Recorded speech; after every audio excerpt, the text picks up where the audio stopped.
Apa awakmu seneng? Ora. Sofia. Kene arep mulai, Sofia. Apa?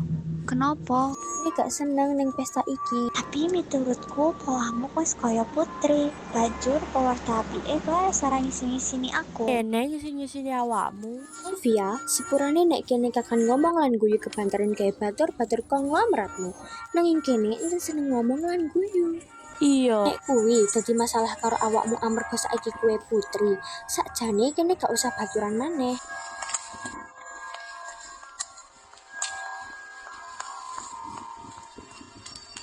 Usah kuatir Sofia, saiki awakmu bature kene. Tapi aku pengen karo Ruby Jet.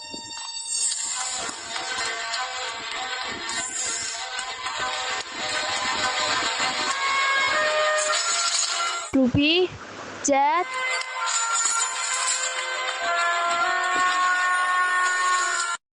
Gusti Pangeran. Sofia, Jet lagi wae nyelukake bapake. Kabeh apik-apik wae to.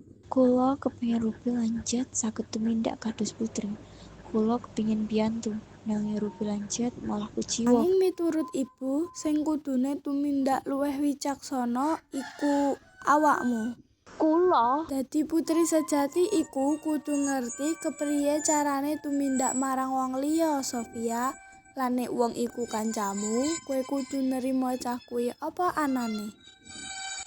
Kula pancen lepat, Bu. Nanging sakmenika sampun kasep kagem ngawohi Taono sedayanipun. tembung kari kanggo tumindak becik.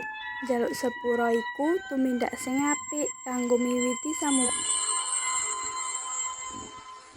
Awakmu ngerti, koyoke cah loro kuwi isih ning kene. Ayo ndang cepet. Matur nuwun, Bu.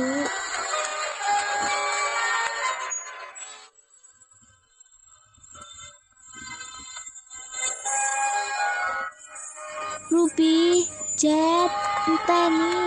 Aku njaluk sepuro. Ojo mire.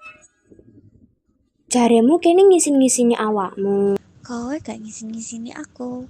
Kowe iku sempurna opo anane? Kowe kabeh manis, setya lucu yo. Kene ancen lucu.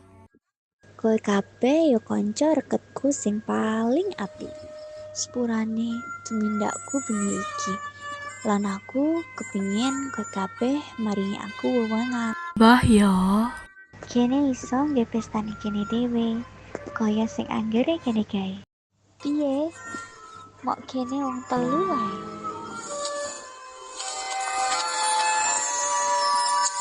Ayo cepet-cepet, aku gak sabar deloke. Sik, ana sing kurang.